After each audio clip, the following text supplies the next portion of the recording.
आप सबको पता होगा कि क्लास 6 का जेएनबी का एप्लीकेशन फॉर्म भरना स्टार्ट हो चुका है। और अगर आप इसके बारे में डिटेल जानना चाहते हैं, इसकी क्वालिफ़िकेशन, इसका लास्ट डेट अगर जानना चाहते हैं और इसकी सारी क्राइटेरिया जानना चाहते हैं तो हमारे साथ लास्ट तक बने रहें। आपको वीडियो में पता चल जाएगा कि आपको किस तरह से जेएनबी में सिलेक्शन मिलता है और क्या प्रोसेस इसका फॉलो किया जाता है। सबसे पहले यहाँ पर बात करते हैं दोस्तों, अगर आप वीडियो में पहली बार आए तो लाइक और सब्सक्राइब कर दें और वीडियो में लास्ट तक बने रहें। सबसे पहले यहाँ पर आप देख सकते हैं, आपके स्क्रीन पर दिख रहा होगा नामांकन सूचना। ये जो नामांकन सूचना है दोस्तों, जवाहर नवोदय विद्यालय चयन परीक्षा 2025 के लिए है। तो यहाँ पर मैं आपको कुछ फ्रॉड नहीं दिखाऊंगा या फिर कुछ गलत नहीं दिखाऊंगा। यहाँ पर सब कुछ जो रियल चीज़ दिखाई जाएगी।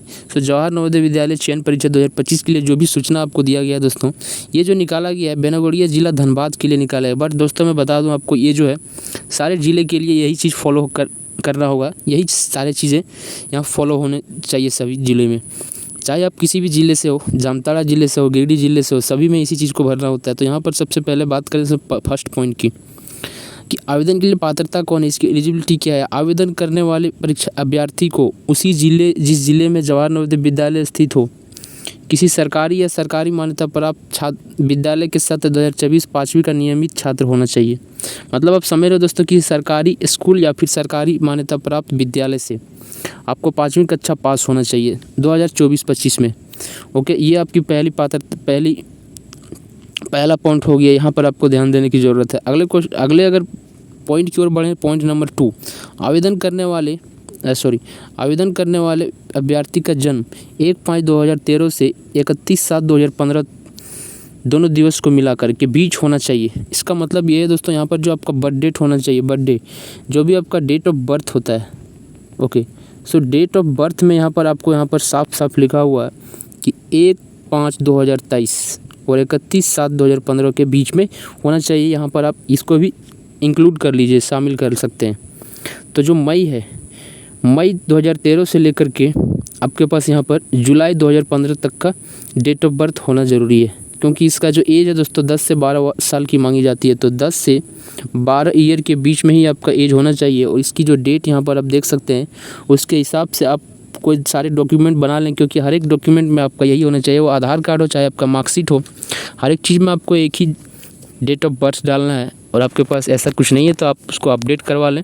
आपके पास अभी 8 महीने का टाइम है और आपको इस 8 महीने के टाइम में दोस्तों, जब तक रिजल्ट नहीं निकलता है, आपको ये चीज़ चेक नहीं की जाएगी। तो आप भर सकते हो फॉर्म फिलअप में, और आपका जो चेक होने वाला है वो आपका डॉक्यूमेंट वेरिफिकेशन होगा जब आपका एग्ज़ाम निकल जाएगा। एग्ज़ाम में अगर आप पास आउट होते हैं तभी आपका वेरिफिकेशन होगा। सो यहाँ पर आप डेट ऑफ बर्थ इसके बीच में डाल सकते हैं, और आप अगर नहीं है तो आप उसको अपडेट के लिए भी दे सकते हैं। आपके पास टोटल 6-7 महीना बाकी है दोस्तों। यहाँ पर अगर आगे बात करते हैं पॉइंट 3 पॉइंट ये है कि आवेदन करने की अंतिम तिथि 16/9/2024 है। अब जितने भी लोग भरने वाले हैं नवोदय के स्टूडेंट, वहाँ पर जो है आपको 16/9/2024 मतलब सितंबर के 16 सितंबर तक आपका जो है 2024 का लास्ट डेट है। यहीं तक आपका जो है फॉर्म भरने का लास्ट डेट है, इसको आपको ध्यान देना होगा। 4th नंबर, ग्रामीण क्षेत्र के अभ्यर्थियों के लिए 75%, जबकि शहरी क्षेत्र के अभ्यर्थियों के लिए 25% सीट आरक्षित है। यहाँ पर ग्रामीण के लिए 75% दोस्तों, मतलब कि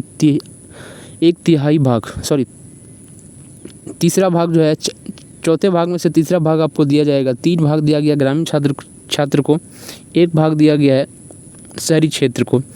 इस तरह से यहाँ पर आपका जो है रिजर्वेशन बना हुआ है। तो यहाँ पर टोटल जो ये होता है दोस्तों, आपका जो जेएनबी है, ये जेएनबी टोटल सिर्फ ग्रामीण क्षेत्र के लिए स्टूडेंट के लिए होता है, बट शहरी क्षेत्र के लिए ओनली 25% यहाँ पे लागू किया गया है, आरक्षित है।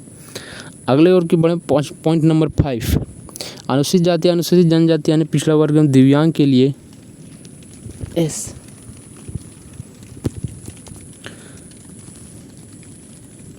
5 नंबर, अनुसूचित जनजाति यानी पिछड़ा वर्ग दिव्यांग के लिए भारत सरकार द्वारा निर्धारित आरक्षण का लाभ दिया जाएगा।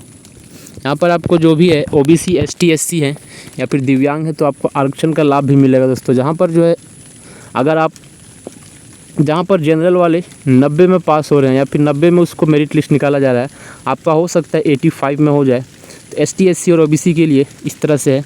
और ये जो है 85 में एसटी, एससी का भी हो सकता है। और अगर कहीं 1 नंबर ज़्यादा, 1-2 नंबर ज़्यादा ले आए तो ओबीसी का भी 87 में हो, लेकिन जनरल को लाने के लिए 90 नंबर चाहिए होगी। तो इस तरह से यहाँ पर आरक्षण निर्धारित किया गया है।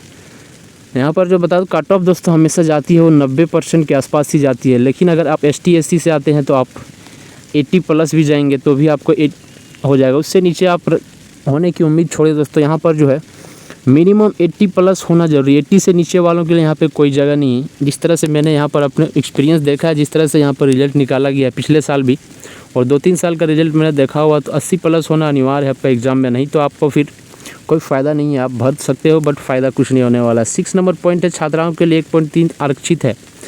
मतलब छात्रा के लिए यहाँ पर जो भी होगा दोस्तों एक हिस्सा, मतलब कि बोल सकते हैं 25% सीट छात्राओं के लिए आरक्षित है। तो ये सारे पॉइंट्स हैं जो मैंने आपको बता दिया। अगर वीडियो समझ में आया हो तो लाइक सब्सक्राइब करते हैं, और कोई प्रॉब्लम हो दोस्तों इससे जुड़ी हुई तो कमेंट करके